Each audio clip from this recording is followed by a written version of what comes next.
Welcome to the Human Services Stories, Management, Customer, and Staff Voices. My name is Clinton Lewis, and this space is for helping professionals, managers, staff, and the people they serve. If you've ever worked in Children's Protective Services, foster care, or for Department of Health and Human Services, or if you've ever been touched by these systems as a family member, customer, or community partner, this podcast was for you. My name is Clinton Lewis, and I've worked in the field of human services for over 30 years, serving as a leader and a coach, including roles as a departmental specialist,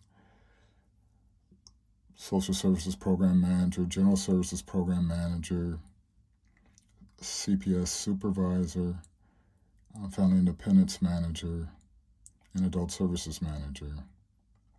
I hold a bachelor's degree in criminal justice, a master's degree in human services, and education specialist degree. All of this education and experience helps me to understand the intersection of law, policy, systems, and real people on the ground. I created the Human Services Stories for a few very real reasons. First is too many people who work in human services, especially CPS and foster care and family services agencies, feel misunderstood, isolated, and even stigmatized. This work is often seen as scary, judgmental, or other.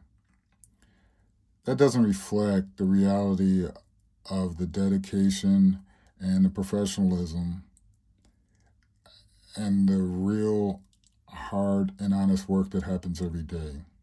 Second, many customers and families who interact with these systems feel confused, afraid, and judged as well. They want to know what's happening, what they can expect, and how to protect their children and the futures of their families. But this system isn't always clear or easy to navigate. Finally, I believe that both sides, professionals and the people they serve, need to be more honest, supportive, and have real conversations. Professionals need a space to talk about the emotional weight, the decisions, and the isolation. Customers and families need a space to ask questions, share their experiences, and learn how to grow through challenging circumstances. This podcast is that space. So, who is this podcast for exactly?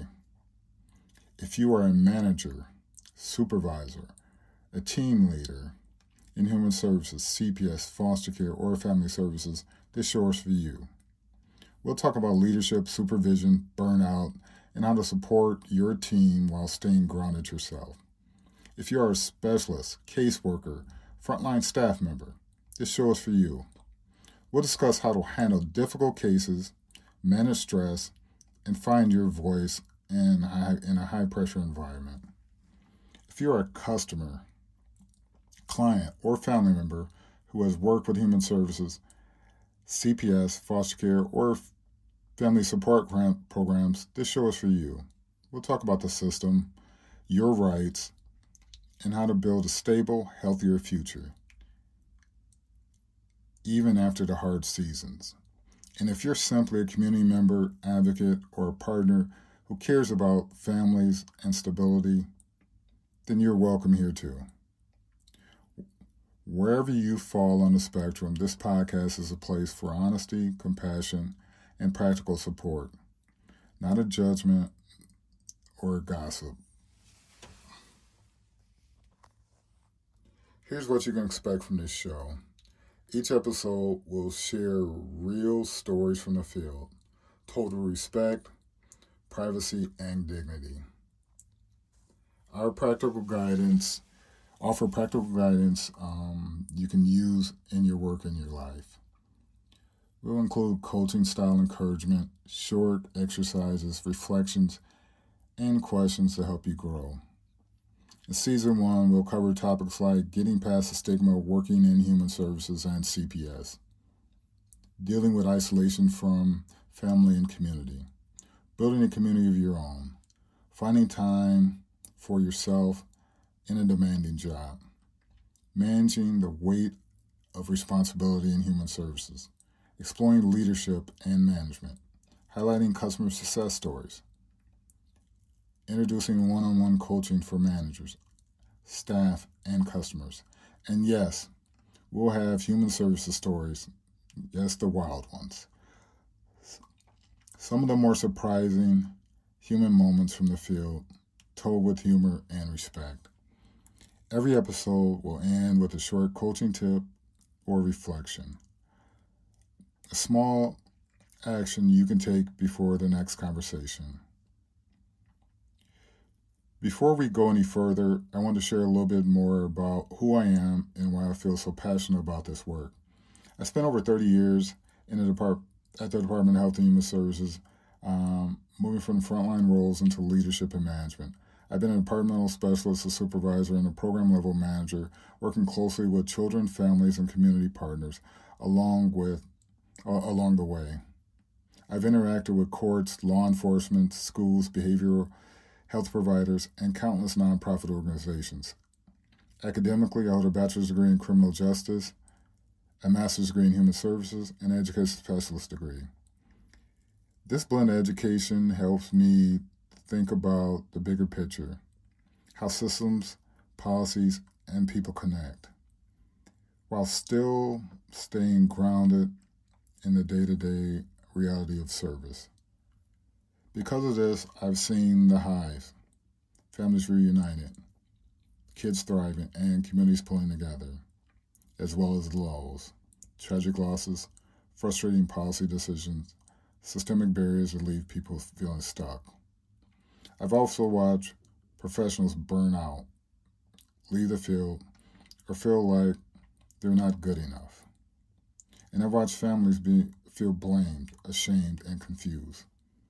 All this has led me to create Human Services Stories. It's my way of honoring the professionals who did this very hard work, supporting families who are navigating the system, and offering space where we can all grow together professionally, personally, and emotionally. So, what would each episode actually look like?